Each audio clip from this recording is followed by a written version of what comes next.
Riverside Healthcare puts the health and wellness information you need well within reach. And this is the Well Within Reach podcast. I'm Alyssa Diaz, and joining us today is Dr. Brian Ruiz de Luzuriaga, and he's a radiologist here at Riverside Healthcare. Welcome, Dr. Brian. Thanks for joining us. Thank you so much for having me today. Today's topic covers breast density, but before we get into the topic, let's talk about your role as a radiologist and kind of how that relates to breast health. Sure. Yeah. I'm a radiologist here at Riverside Medical Center. I've been here at the hospital for about 2.5 years now. And as radiologists, for our role in the breast imaging center is we're the ones who provide the interpretation for the various imaging tests that patients would have, from mammograms to ultrasounds to MRIs. We particularly for the screening programs, screening mammography, that's probably the most common experience that patients will have with the imaging center to come in. We provide those interpretations. And then we also help provide biopsies and tissue diagnosis for patients who have suspicious findings on their imaging tests. Okay, and going right into those imaging tests, there is a new amendment that requires if a patient's mammogram demonstrates dense breast tissue, the provider of the mammography service must provide notice to the patient, which can spark many questions and concerns for patients. So we're here to discuss dense breast tissue and give everyone a better understanding should they or a loved one receive this diagnosis. So dense breast, what does it mean? So let's go back and kind of talk about how this all came about. It's actually a very interesting example of how patient advocacy groups can really affect the way we deliver healthcare. So a lot of these initiatives began in around 2009. Connecticut was the first state actually to have one of these dense breast notification laws. And so there was an organization started by a Dr. Nancy Capello, and she was a PhD who had the experience of going in every year for her screening mammograms and every year coming away with a normal exam, and then was suddenly shocked one year when she was diagnosed with an advanced stage breast cancer. It was stage 3C. And so she formed a group called rudense.org that helped educate women about the issue of dense breast tissue. And this is more and more states have passed laws to help notify women about the density of of their breasts. And so here in Illinois, HB 4392 was passed last year. And went into effect January 1 of this year. And so there's two components to the state law, really. One requires that the mammography providers notify women about the dense breast tissue and its effect on the accuracy of mammograms. And then two, encourages the patients to discuss the issue with their healthcare providers. So when we talk about dense breasts, really the way to think about it is if you're looking at maybe the sun or the moon in the sky, and you can think of it to having a completely clear sky, to partly cloudy, mostly cloudy, to completely overcast, okay? And so breast tissue works sort of in the same way the clouds do, in that you see the breast tissue as white on the background of the fatty tissue, which is darker. And so that white tissue, like the clouds, can kind of obscure masses that we may be looking for in the breast tissue. So it's something that was always known for radiologists to be an issue for making diagnosis. But really, these laws, the point of them is to help make the patients more aware of the results of their imaging tests and the possible ramifications for them. So when a patient receives this letter, it's not necessarily bad news, scary news. It's more to empower the patient so that they understand what this could mean, and it kind of gives them that education on their diagnosis so that they understand this is what it could mean. This is how you understand what having a dense breast tissue means for a patient. Right. And again, it's very much because of patient advocacy groups and women's groups who want to know this information so that they can better able to potentially make other choices for what they may need to do for screening.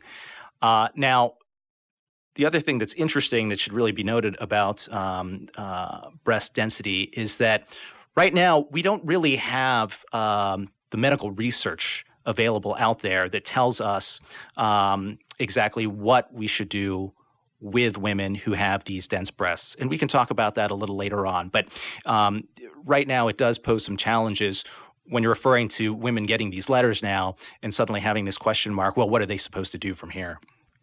Right. And so is there a cause for dense breast tissue? What does that mean if somebody is told that they have dense breasts? Where does it come from? Right. So it's normal to have glandular tissue in the breasts, and it varies amongst women in the population. So as it turns out, about half the women in the population have what are considered to be dense breasts.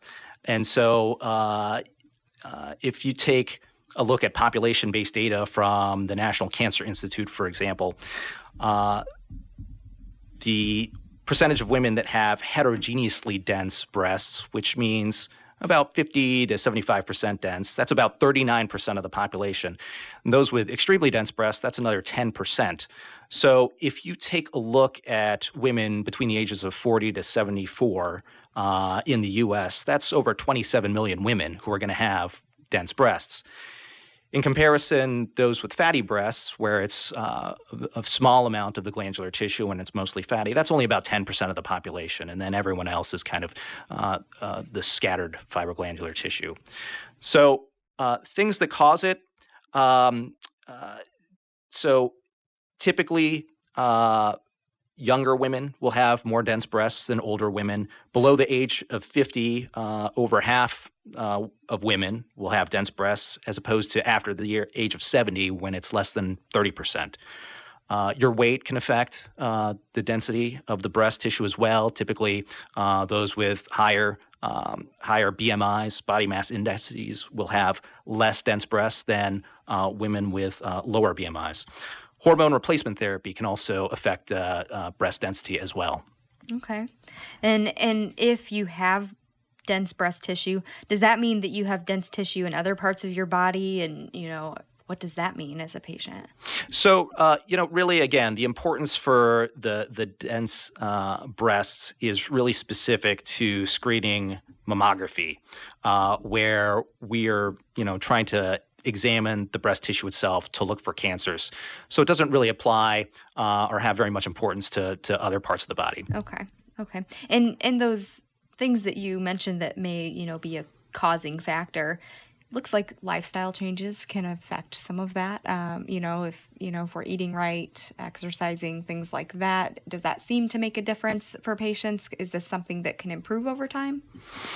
So I think the thing to the other thing that's important to know about having dense breasts, besides it causing difficulty in examining the breast tissue, there's also research that shows it's in and of itself a risk factor for breast cancer. So as it turns out, if you look at women who have the heterogeneously dense breasts, if you compare those to women who are scattered fibroglandular tissue, their risk of breast cancer is about 1.2. If relative risk, if we say something has a relative risk of 1, that means it's the same as the average population. So it's slightly higher. And then if you have very dense, extremely dense breasts, then the relative risk is 2.1. But to put that into context, that's the same as some other risk factors for possibly for breast cancer. So, for example, having about 2 drinks of alcohol a day compared to a non-drinker, that's a relative risk of about 1.2. If you're on hormonal replacement therapy or currently using oral contraceptive pills, your relative risk is about 1.3. Now, if you compare that to other things that we think about as having higher risks of breast cancer, for example, say family history. If you have 2 first-degree relatives with breast cancer, now you're up to about 3.6 or 3.8. If you have a gene mutation, such as one of the BRCA genes, they're talking about a 200-fold increased risk. So, dense breasts do have some importance, but it's not necessarily the most critical thing.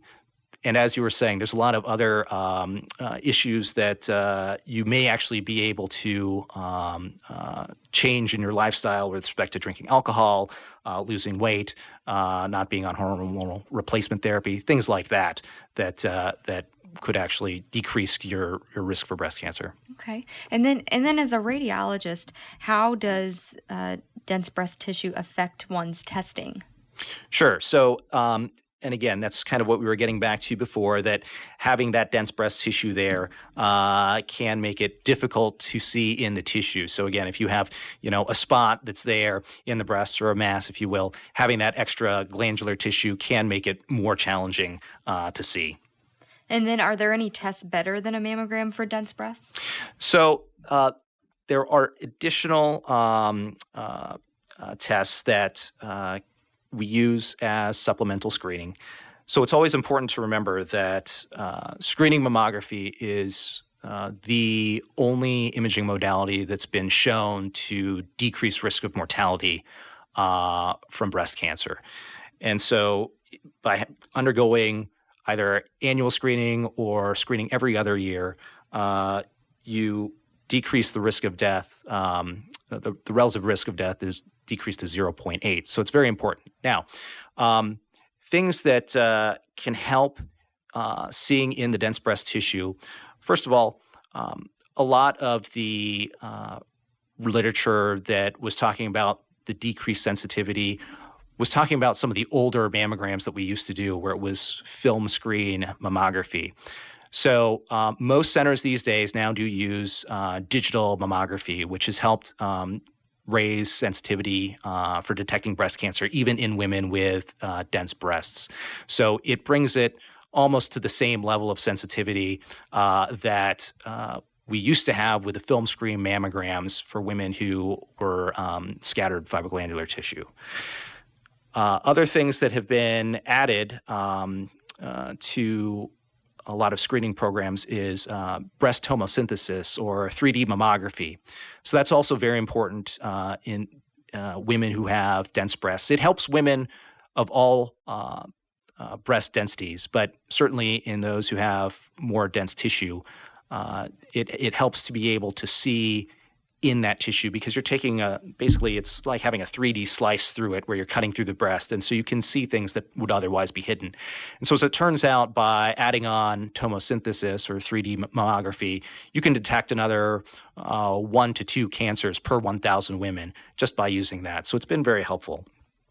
There are also other modalities that involve using ultrasound. So we can use whole breast screening ultrasound, either where the technologist or the physician does the scanning themselves. They also have automated systems now where the scanner automatically performs the scans through the breast tissue.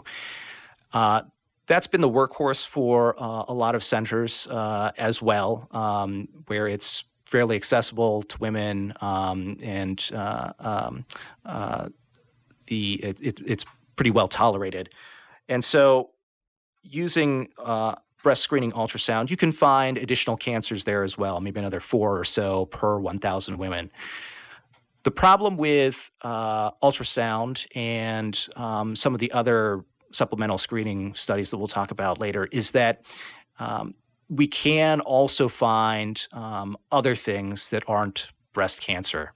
And so that can also become a concern for women about, coming in for all these additional tests, finding other things that in the end really have no effect on their longevity, meaning we're not finding breast cancers, or we're not finding things that are going to shorten their life if we, were to just find them later.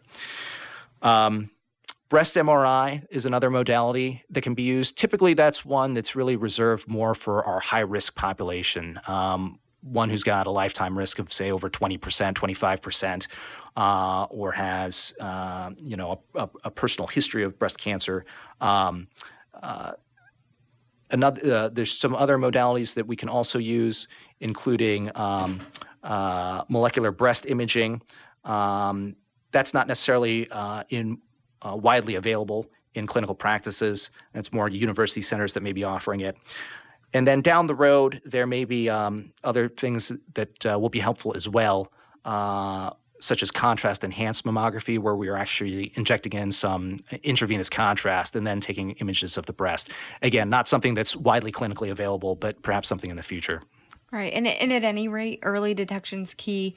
First stop is your annual mammogram. So if you are of the age to receive annual mammograms, making sure that you're staying on top of those, and then working with your healthcare team to understand what dense breast tissue means and what next steps may be for you as a patient. Absolutely. And that's a question that we get from women very commonly who, for whatever reason, might have difficulty doing the mammograms, or, the concerns over, having the breast in compression and things like that. All of these other imaging tests that we're talking about are always in addition to, but not to replace mammography. Because again, screening mammography is really the only imaging test where we have good scientific evidence that it reduces death from breast cancer. And in fact, on my way in this morning, I just heard about a new article that was published in Cancer that talked about looking at women who've been treated since the early 90s, I think it's from about 89, taking into account the screening programs that we do now for mammography and also the newer imaging tests.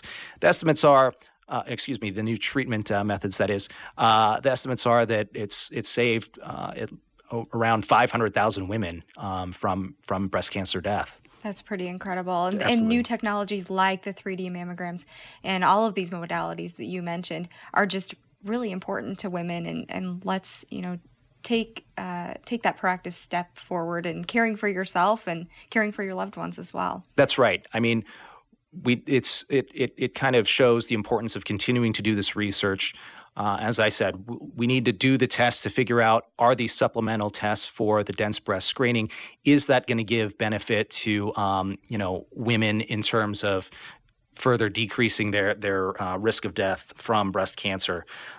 So it'll be exciting to see over the coming years how we can further save patients' lives. Well, thank you for giving us a better understanding of what breast density is and what it means for a patient. If individuals are looking for more information on dense breast tissue, definitely talk to your doctor first. That's always in your healthcare team. That's always a good first step. Also, you can find more information online at riversidehealthcare.org or at acr.org. And Dr. Brian, do you have other resources to share with us? No, those are good ones. But, one thing that I do want to talk about before we end our conversation today is that, the group of women who are going to want to consider additional testing outside of the screening mammography and the tomosynthesis are really going to be the women who fall into what we consider more of an intermediate risk for breast cancer. And so what we're talking about there are women with about a 15 to 20% lifetime risk if you've gone through and had those estimates taken, a personal history of breast cancer, a history of lobular neoplasia, or atypia on a prior biopsy. Those are the women where possibly, doing the whole breast screening ultrasound may add some value. If you have no other risk factors, really, other than just having the dense breasts, there's really no recommendations that you consider doing any supplemental screening other than just the mammography. And finally, if you fall into the high risk category, where you're over 20 to 25%, again, MRI is really the way to go. So that's going to be something that's going to want to be incorporated in with the screening mammography. So these are all things, as you said, to talk with your physician about, or with a radiologist when you come in for your screening exams. Again, it's just one other component to be aware about, and we look forward to helping women navigate this process as they come to us. Well, thank you. Thank you for joining us. And that wraps up this Well Within Reach podcast for Riverside Healthcare.